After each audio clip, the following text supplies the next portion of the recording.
ये है मिस चुटकी, हॉस्टल में मेरी इकलौती दोस्त।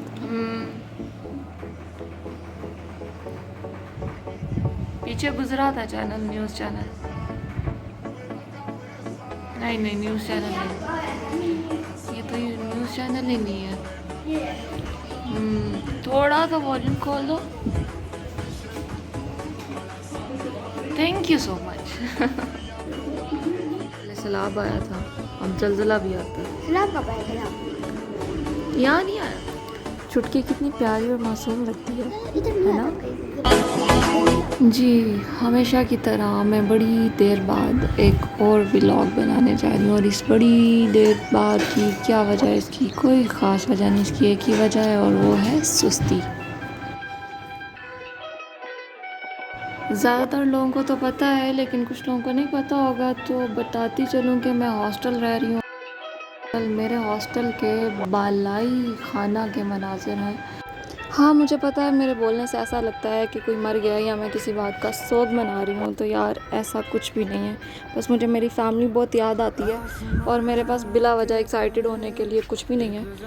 और तीसरा, मेरी आवाज़ ही ऐसी है यार, बर्दाश्त करो।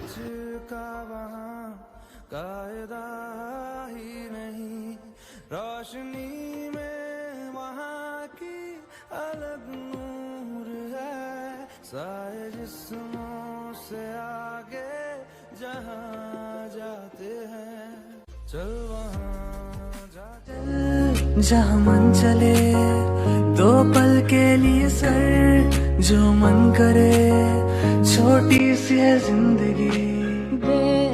कुछ दिन पहले जब मुल्क के हालात ज़्यादा ही अच्छे नहीं थे, लेकिन मेरी दोस्त के दिल के हालात अच्छे थे और हम एंजॉय करना चाह रहे थे, तो फिर हमने सोचा कि हम मनाल चलते हैं। और ये देखो, फिर हम मनाल गए और हम वहाँ पे क्या क्या करते रहे।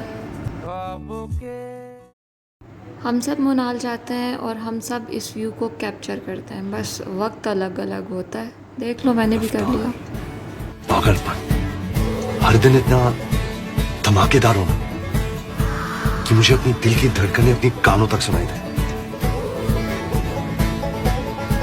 मैं उड़ना चाहता हूँ नैना। सुना तुमने नैना, रणबीर साहब उड़ना चाहते हैं। खैर, हम सब भी उड़ना चाहते हैं। और अब ये देखो, मैं अपने हॉस्टल की छत पे वॉक कर रही थी, और एक हॉस्टल फेलो भी वॉक कर रही थी, और उसने म्यूज़िक प्ले किया हुआ था, और ऊपर से इतना हसीन मंजर।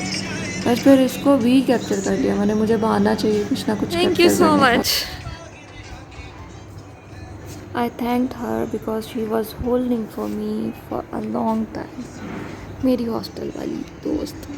मुझे रेडियो जाना है, मैंने कपड़े धो के लटकाए थे यहाँ पे, वो लटका हुआ है मेरा 500।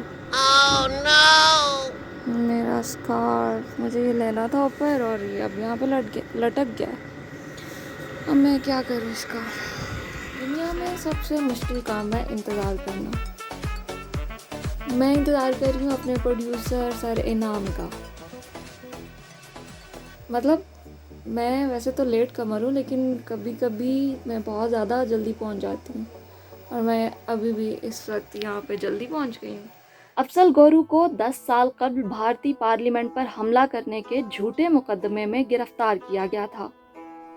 इसी मुकदमे में 3 और अफराद को भी गिरफ्तार किया गया, मगर 2013 में इसकी फांसी का फैसला हमले पर मुश्तइल भारतीय अक्सरियत को मुतमईन करने के लिए एक शफ़ाफ कदम था। डॉक्टर अफजल गोरू सोपोर का रिहायशी और तहरीके आज़ादी का एक सरगर्म कारकुन था। इसका यही हवाला इसको कुर्बानी का बकरा बनाने के लिए काफ़ी था। और भी रेडियो जाके करने वाला सबसे अहम और ज़रूरी काम, दास्तान गोई, स्टोरी टेलिंग। और आज मैंने सुनाई है अफजल गोरू की कहानी, और कश्मीरी शुहदा की ये कहानियाँ जो मैं तुम्हें सुनाती हूँ, ये तुम सुन सकते हो बराह रास्त लाइव रेडियो के प्रोग्राम से, जो कि ऑन एयर होता है 6 से 8 बजे तक। और इसके अलावा रेडियो के यूट्यूब चैनल और टिकटॉक और ऑफिशियल जितने पेजेस हैं, वहाँ पे भी तुम्हें ये चीज़ें सुनने को मिल सकती हैं। और ये साहब जो बोल रहे हैं, मुझे इनका नाम भी नहीं पता, लेकिन अच्छा बोल रहा है।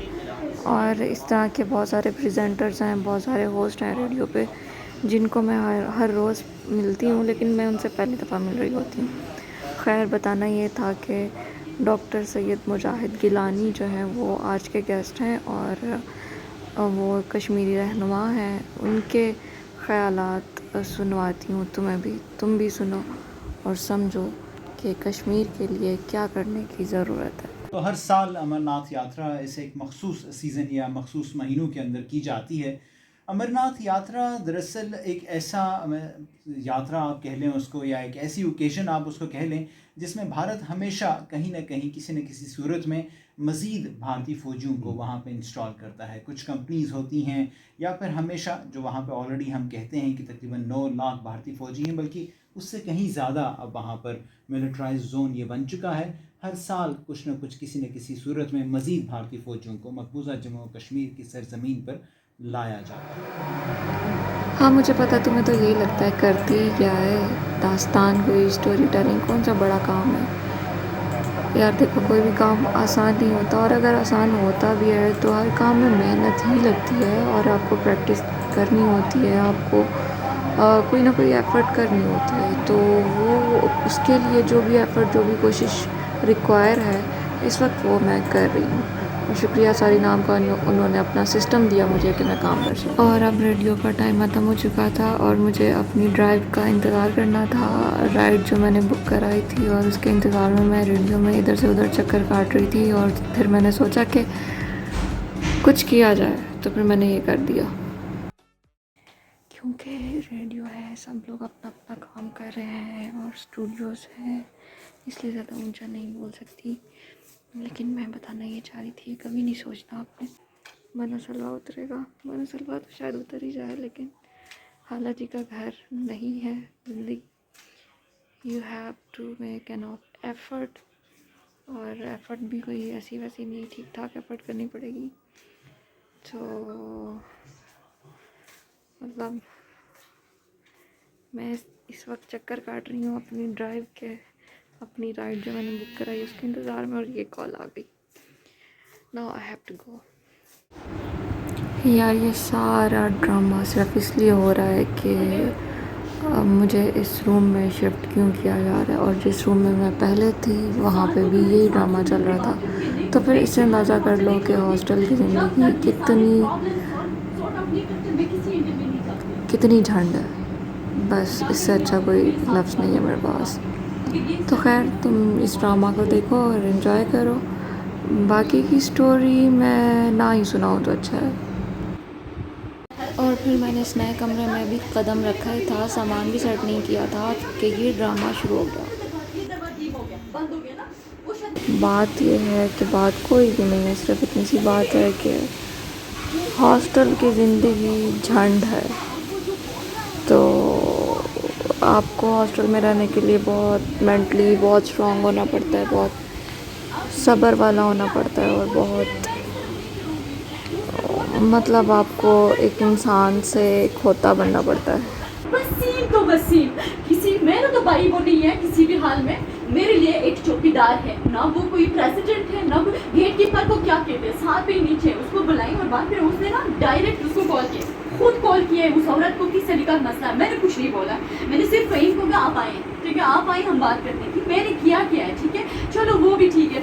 चलो उसने नोटिस 2 दफ़ा दिया, 7 बजे कहते मैं तुम्हें जानती हूँ, मतलब इतना कुछ इशू नहीं है। मैंने कहा आप लोगों को पता होने के बावजूद फिर आप लोग मेरे साथ ये करेंगे कि आप एक चौकीदार लड़का को डायरेक्ट मेरे room घुसाएंगे। Sad part is that she is not telling the right and complete story. किस्सा कुछ यूँ है कि जब मैं आई थी, मुझे सबसे ऊपर वाले कमरे में शिफ्ट किया गया था, जहाँ बहुत गर्मी और मच्छर था। लेकिन वार्डन ने मेरे से कमिटमेंट की थी कि वो मुझे किसी अच्छे कमरे में, किसी बेहतर कमरे में बाद में शिफ्ट कर देगा। लेकिन एक और प्रॉब्लम था कि जिस रूम में मुझे शिफ्ट किया गया था, वो लड़कियाँ नहीं चाहती थी कि कोई भी तीसरा बंदा उस रूम में आए। अब मैं उस कमरे में पैसे दे के रह रही थी, इसके बावजूद मैं अपनी मर्ज़ी से ना मूव कर सकती थी, ना मैं अपनी मर्ज़ी से खुल के सांस ले सकती थी। बाकी तफसीलात बताना मैं मुनासिब नहीं समझती। और अब मुझे इस कमरे में शिफ्ट किया गया है, तो यहाँ ये ड्रामाबाजी चल रही है। बाकी दुआ करो अल्लाह पाक अपनी जनाब और अपनी पनाह से एक इज़्ज़तदार हॉस्टल की ज़िंदगी नसीब फरमाए, आमीन। मेरे लिए चाय किसी आबे हयात से कम नहीं है, इसीलिए मेरी हर वीडियो में तुम्हें चाय का एक कप नज़र आता होगा। जैसे अभी इस कप में से चाय ख़त्म हो गया, इसी तरह ये व्लॉग भी ख़त्म हो गया। अपना ख्याल रखो, अल्लाह हाफ़िज़।